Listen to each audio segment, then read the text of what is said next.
This is it, he thought. This is the moment when the poor reveal their true nature. Not even a child can resist such temptation. In his lavish study at Blackwood Manor, billionaire Arthur Sterling sat motionless in the leather armchair. Eyes closed, breathing steady, an outsider would think he was in a deep sleep. But no, his mind was sharper than ever. His mental gaze was fixed on the wide-open safe a few steps away.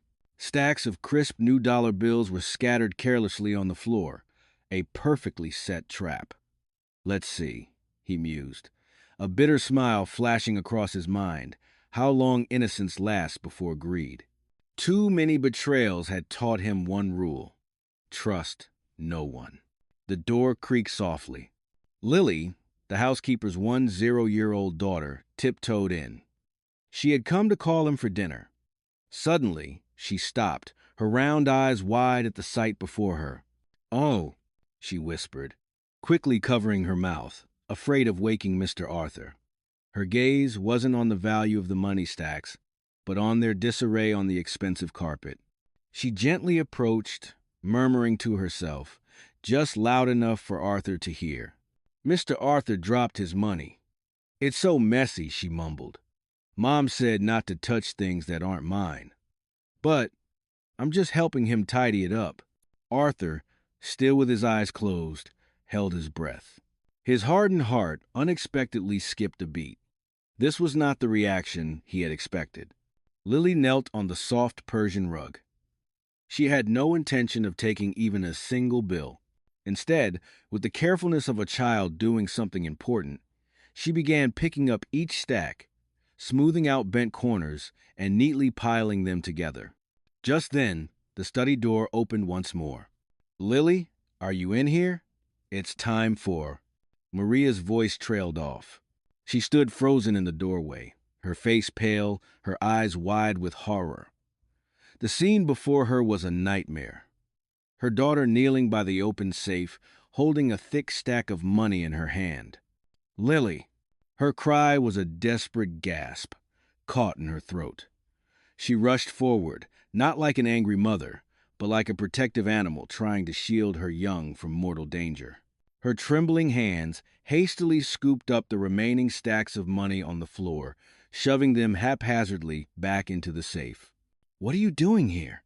Maria whispered, her voice hoarse with fear. She grabbed her daughter's shoulders, shaking her gently. "What did I tell you? Why are you here?" Lily looked bewildered, her clear eyes welling up with tears at her mother's panic. "Mom, I just saw Mr. Arthur's money on the floor, so I was helping him put it back." "No!" Maria interrupted her, her voice stern but trembling. She slammed the safe door shut. The dry click of the lock echoed like a judgment. She turned back, kneeling in front of Lily, holding her shoulders tightly. "Look at me, Lily. Promise me. Never, do you hear me? Never touch anything that doesn't belong to you. No matter how beautiful it is, no matter how valuable. Promise me." I promise," Lily mumbled, tears starting to roll down her cheeks. Still pretending to be asleep, Arthur heard every word. He not only heard a mother's admonition, but also felt the profound fear in Maria's voice. She wasn't afraid her daughter was a thief. She was afraid the world would see her as one. The trap he had set didn't catch a thief.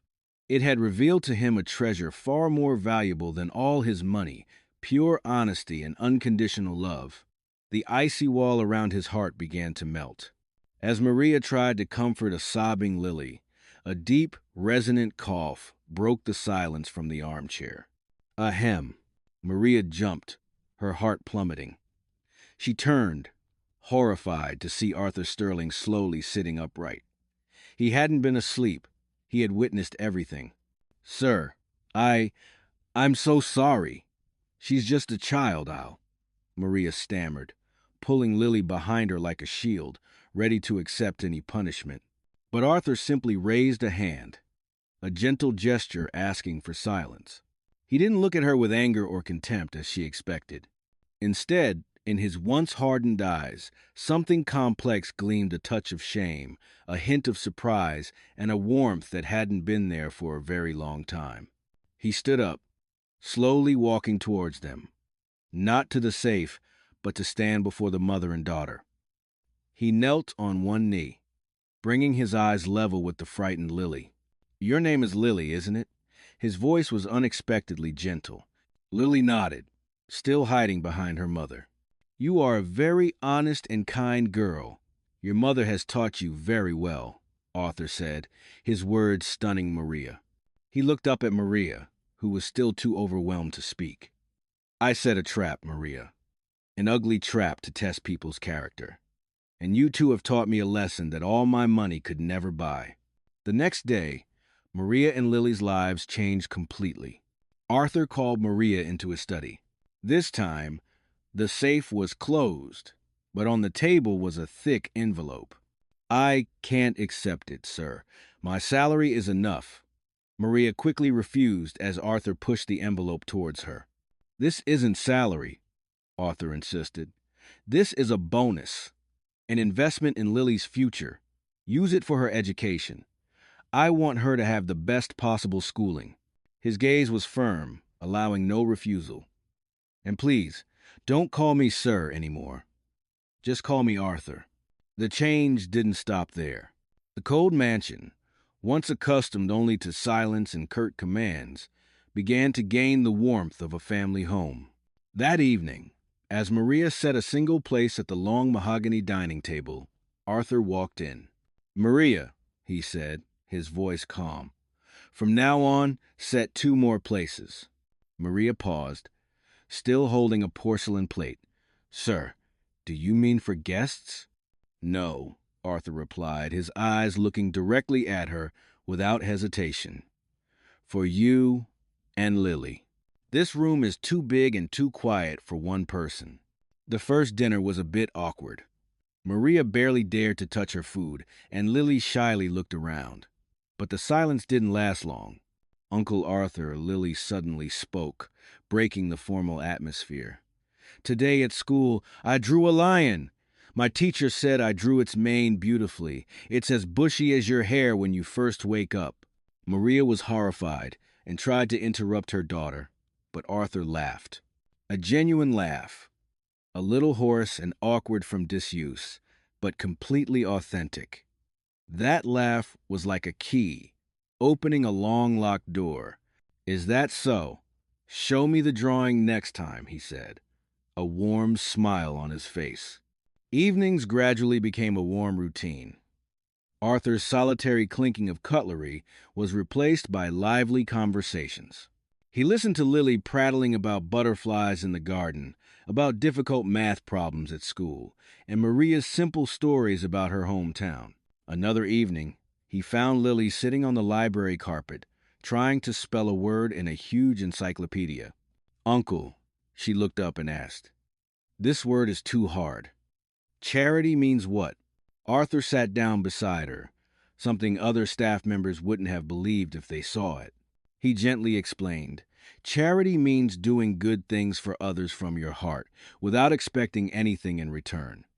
Just like when you helped me put my money back, that was also an act of kindness." Lily thought for a moment, then exclaimed, "Ah, so my mom also often does charity.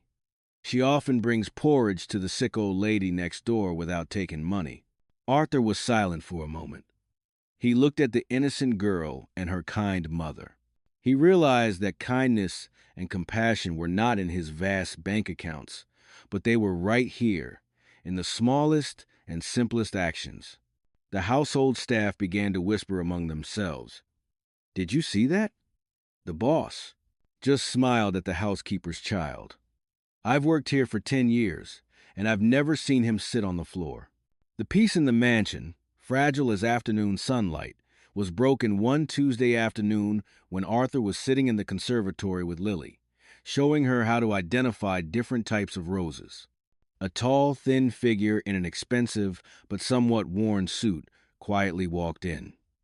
The new guard at the gate had been tricked by smooth words and a familiar name. "Arthur, you look as good as ever." That voice, both familiar and strange, made Arthur stiffen. The smile on his face froze. He slowly turned.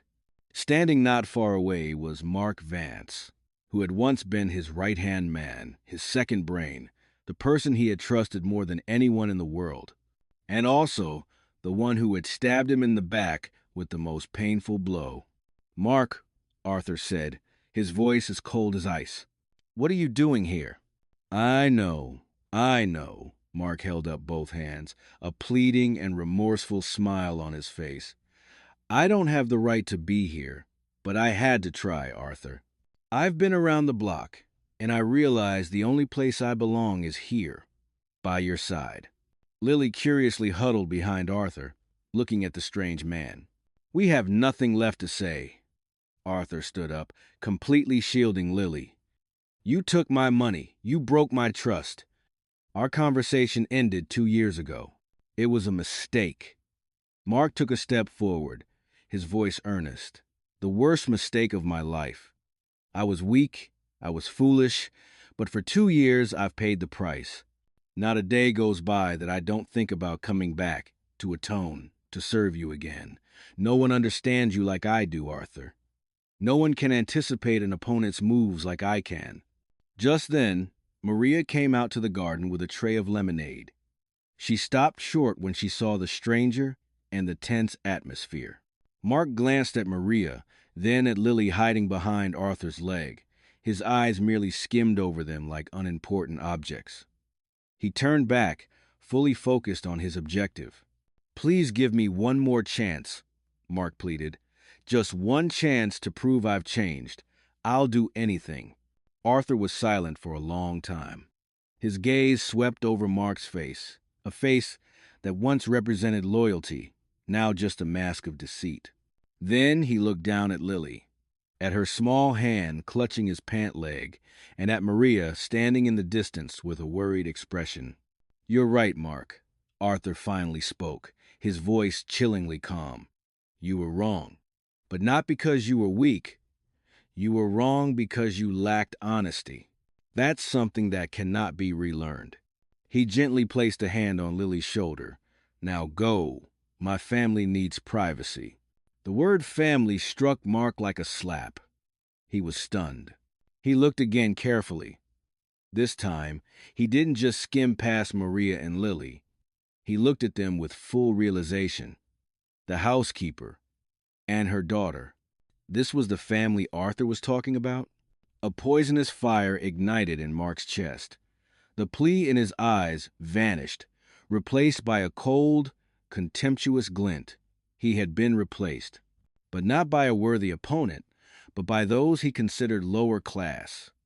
This humiliation was even more painful than being fired. "I understand," Mark said, his voice now devoid of any remorse, only carefully concealed venom. He gave a falsely polite nod. "I wish you and your new family joyful days."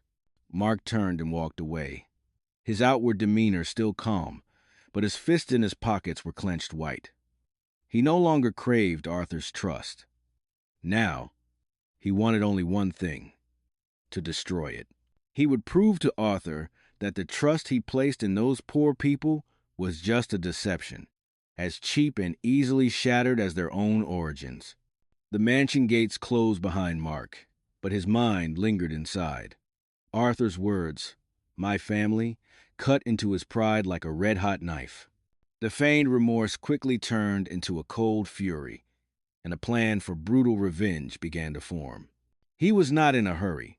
Mark knew Arthur's biggest weakness was trust. Once broken, it would crumble to ashes.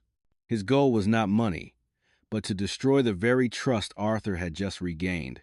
Waiting for the perfect moment, Mark observed the mansion from a distance.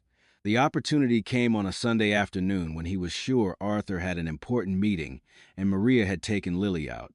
The house would be almost empty. He didn't enter through the main gate. With his knowledge as a former assistant, he knew about a service entrance near the kitchen where the security system had a blind spot. A few seconds later, the door silently clicked open. Inside, he went straight to Arthur's study. He didn't touch the safe, as such a blatant robbery would be too obvious. His plan was far more sophisticated. From a desk drawer, He took a Patek Philippe watch and a pair of gold cufflinks keepsakes Arthur would immediately recognize as missing. But theft was only the first step. The most crucial step was to plant evidence. He tiptoed towards the staff quarters. In Maria's small room, he sneered contemptuously at its simplicity. He took one of Maria's cheap silver earrings, returned to the study, and deliberately dropped it under the desk, a discreet place, but certain to be found if there was a search. Next, he performed his most insidious move. He held the Patek Philippe watch and went to Lily's bed. On the bed was an old teddy bear. He used a knife to make a short, skillful cut along the seam on the bear's back, stuffing the watch inside the soft stuffing. Then, he clumsily sewed it back up, deliberately leaving a few loose stitches as if done in haste.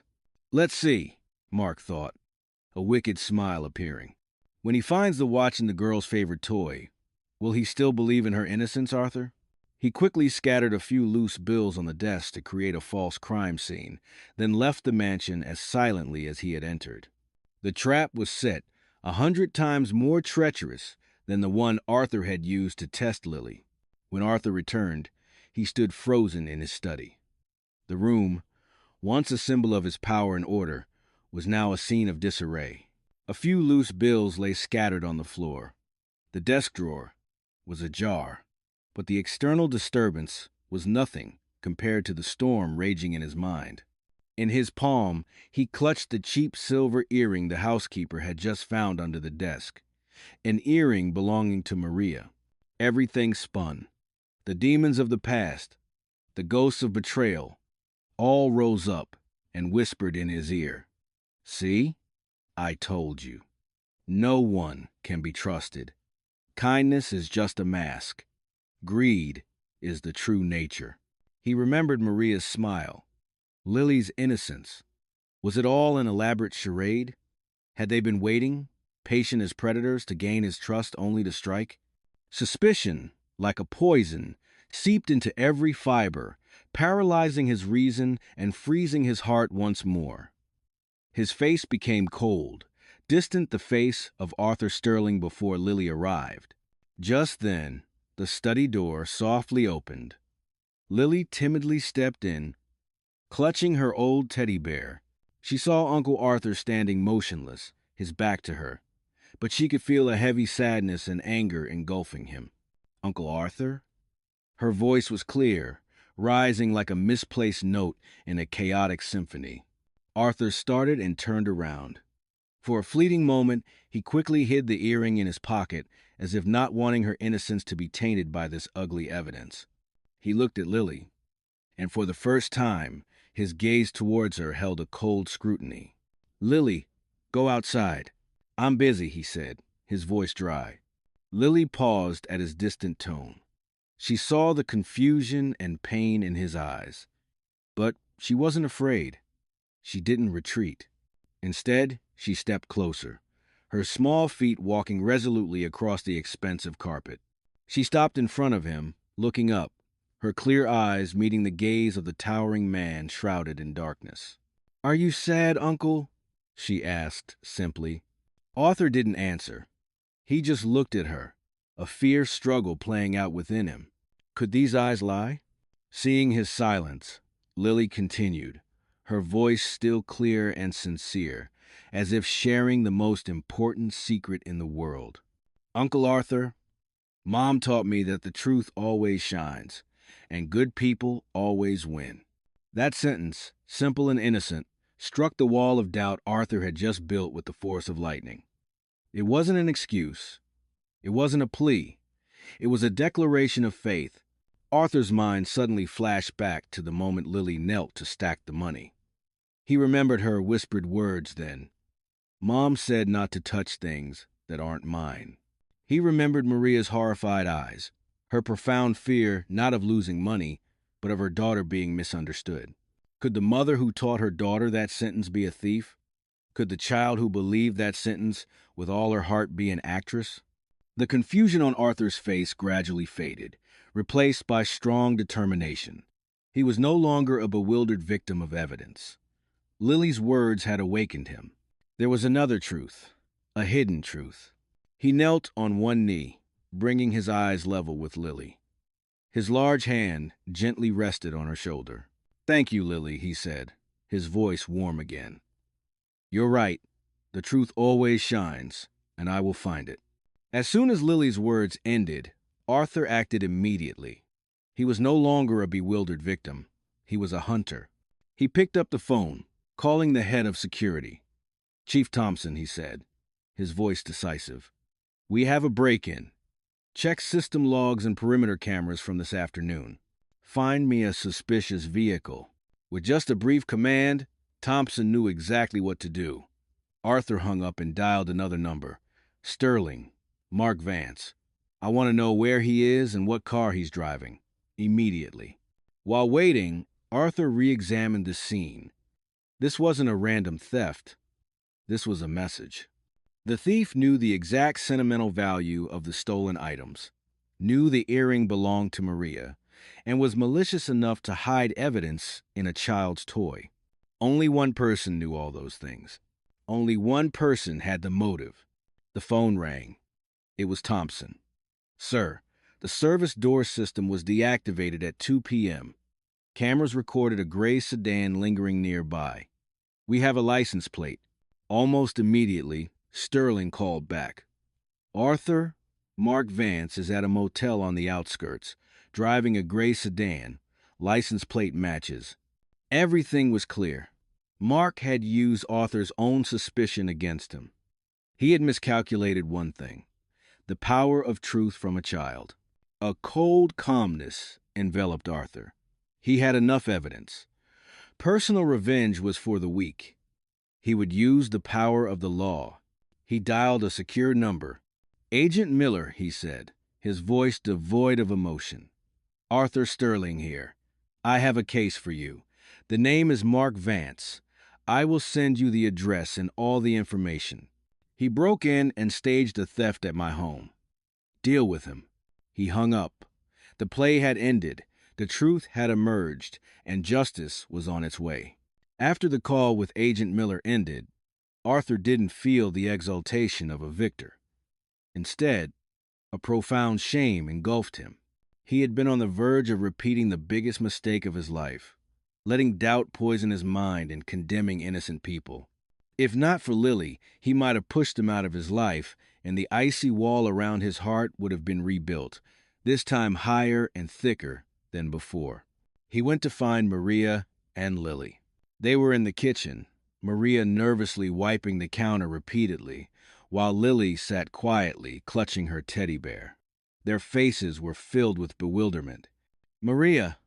"Lily," Arthur said, his voice deep and slightly trembling. Maria jumped, almost dropping the cloth. "Sir." "I'm sorry," Arthur said, the two words uttered with difficulty but immense sincerity. "I found the truth. The thief was Mark. He staged everything to harm you both, to make me lose faith in everyone again." Maria raised a hand to her mouth, her tears of fear now turning into tears of relief. Arthur knelt on one knee in front of Lily, just as he had when he first recognized her innocence. "I'm sorry for having doubted you and your mother for even a moment. I was wrong." He looked from the kind mother to the innocent daughter. Mark, with all the sophistication and status of a trusted assistant, was rotten from within. While Maria and Lily, who had nothing but their working hands and honest hearts, possessed an invaluable treasure: integrity. It was then that Arthur truly understood. Trust cannot be built on wealth or social status. It is not found in expensive suits or eloquent words. It is built on character, on the smallest actions, on unshakable integrity. A few weeks later, the atmosphere in the mansion had completely changed. There was no longer a distance between the master and the housekeeper. Arthur, Maria, and Lily sat together at the dining table every evening, not out of obligation, but because they genuinely wanted to be together. Lily's laughter became the most beautiful music in the house. One afternoon, while tending to the rose garden with Lily, Arthur said to Maria, "This house is no longer just your workplace, Maria. I hope it will be our home." That year, Arthur Sterling officially adopted Lily, giving her a future he knew she fully deserved. He had learned the most valuable lesson of his life. Honesty and kindness are values that cannot be measured by money. And sometimes, the most important lessons, the lessons that can save a soul, come from the most humble people, from a little girl with the simple belief that the truth always shines, and good people always win.